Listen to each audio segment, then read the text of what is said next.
Hello. બોલો બેન, તમારી પર્સનલ હેલો. ડિટેલ નહીં આપતા, આપણે યુટ્યુબમાં મૂકતા હોય છે એટલે. હા. બોલો. સાહેબ નમસ્કાર. હા, હવે નમસ્કાર. મારે મારા પપ્પાના બાપ સાંભળો, દાદાની હું બધું વાંચી ગયો છું. તમે જેટલું મોકલાવ્યું બધું, તમારા બાપદાના વારસાઈ વાળી જમીન હતી, ગણોદધારાનો કેસ હતો, વેચાણ નોંધ થયું, વેચાણ નામંજૂર થયું ને જમીન સહી સરકાર થઈ. આટલો ટૂંક સાર છે એનો, જેટલા કાગળિયા મોકલાવ્યો એનો. સામાન્ય રીતે હવે હું કોઈ પીડીએફ મોકલાવે તો વાંચતો નથી, પણ તમે બે શબ્દ લખ્યા કે એક તો હું ગરીબ છું, 15,000 છોકરો નોકરી કરે છે ભાઈ, અને અમે ગરીબ પરિસ્થિતિમાં છીએ અને મજબૂર છીએ, એટલા માટે તમારી વોટ્સએપમાં ડિટેલ વાંચી છે. બાકી હવે એટલા બધા પ્રશ્નોના જવાબ આપવાના થાય છે કે વોટ્સએપમાં કોઈની હું પીડીએફ વાંચતો જ નથી. કારણ કે એટલો ટાઈમ રહેતો નથી. સવારે 4 વાગ્યાથી રાતના 11 સુધી જવાબ દઉં છું. એમાંય જે લોકો ફેસબુકમાં સાંભળે છે ને યુટ્યુબની ખબર નથી, એટલે ફેસબુક વાળાને બધાને કઈ યુટ્યુબની અંદર જઈને રમણીકભાઈ કોટડિયા લખે તો સિક્વન્સમાં વિડીયો મળે, તો મારા આપેલા જવાબ જે છે એમાં હોય. તમને પણ આપેલો જવાબ એમાં હતો જ કે આવા કેસની અંદર તમારા વકીલે આરટીએસ ખોટો દાખલ કર્યો છે કેસ, આમાં તમારે સિવિલ કોર્ટમાં જવાનું હતું. એવું છે? સિવિલ કોર્ટમાં અમારે જવું પડશે? જુઓ, દસ્તાવેજ થઈ ગયો છે. એક વસ્તુ સમજો, બરાબર છે? દસ્તાવેજ થઈ ગયો છે ને?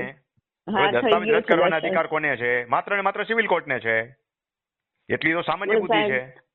પણ સાહેબ, વકીલો કામ નથી કરતા અને પૈસા લઈને અમારે 4 વર્ષ સુધી કેસ અટકાવી રાખે છે. બેન, એના માટે તો હું આખા ગુજરાતના વકીલ સામે તો કઈ મોરચો નહીં માંડી શકું.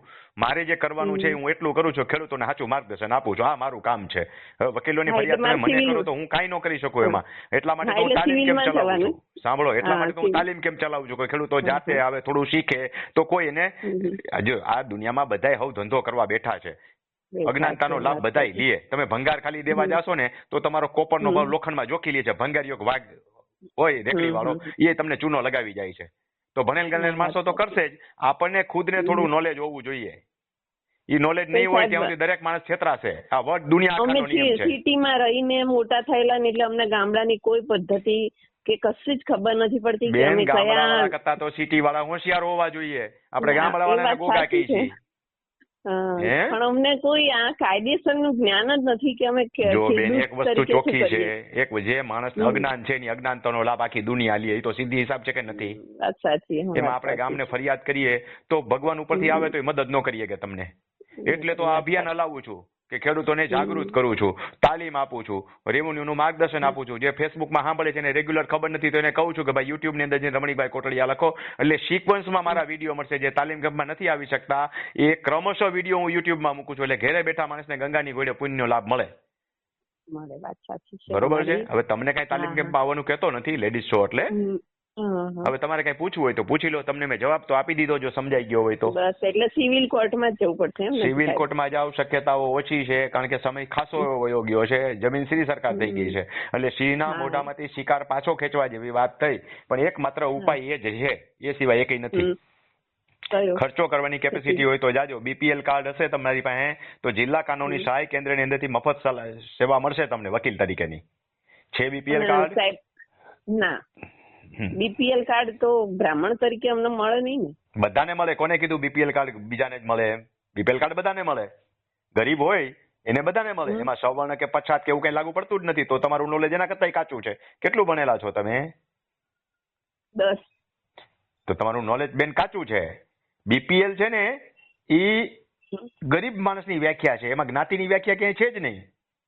કાંઈ વાંધો નહીં, ન હોય તો હવે કઈ કઢાવી ન હોય, એનો કઈ બેનિફિટ ન મળે.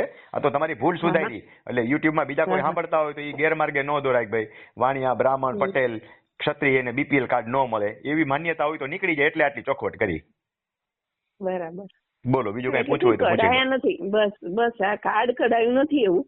હવે કાર્ડ નીકળે નહીં, અને હવે કાર્ડ નીકળે તો એના આધારે કોઈ સહાય ન દે, ખોટું ગણાય.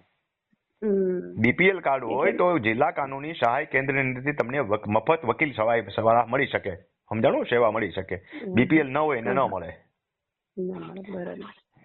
એટલે હવે અમારે સિવિલમાં જ જવાનું રહ્યું એમ ને? એક માત્ર ઉપાય એક જ પહેલેથી ઈ જ હતો. દસ્તાવેજ રદ કરવા માટે આરટીએસ કેસ કરાય જ નહીં, આરસીએસ કરવો પડે. ખબર જ નથી. આરટીએસ જે છે કલેક્ટરમાં થાય, પ્રાંત અથવા ડેપ્યુટી કલેક્ટર કે કલેક્ટરમાં થાય, અને આરસીએસ જે છે એ સિવિલ કોર્ટમાં થાય. દસ્તાવેજ રદ કરવા માટે સિવિલ કોર્ટમાં જ જવું પડે. બરાબર. રેગ્યુલર સિવિલ સૂટ જ કરવો પડે. હા, અને તોય પણ મળે ના મળે એની શક્યતા એ તો નથી બેન એમ ને? તમારો કેસ જ બોધો છે, એવું છે? સમજી લો. હા, હા. ભલે તમે બરાબર. સાચા છો, મેં કેસની આગળ વિગત વાંચ્યું ને એટલે મને ખબર પડી જાય કે માણસ સાચો છે કે ખોટો છે, એટલે જ ફોન કરું, નકર હું ફોન જ ન કરું. ના કર, વાત સાચી છે. કારણ કે એમાં સમય ચલો, બગાડવાનો કોઈ મતલબ જ નથી ને. ના, વાત સાચી છે. અત્યારે 10 વાગવા આવશે, હજી રાતના 11 હા. વાગ્યા સુધી કામ કરીશ તો જવાબ પૂરા નહીં થાય, સવારે પાછા આજના બાકી છે, સવારે 4 વાગ્યાથી ચાલુ થઈ જાય, એટલે બેકાર ફોન કરવાનો કઈ મતલબ જ નથી. નથી, વાત સાચી આ તો છે. તમે પણ લેડીઝ આ છો અને મને ગરીબ છો એમ લખ્યું એટલે મેં પીડીએફ વાંચીને તમને ફોન કર્યો છે. હા, હા.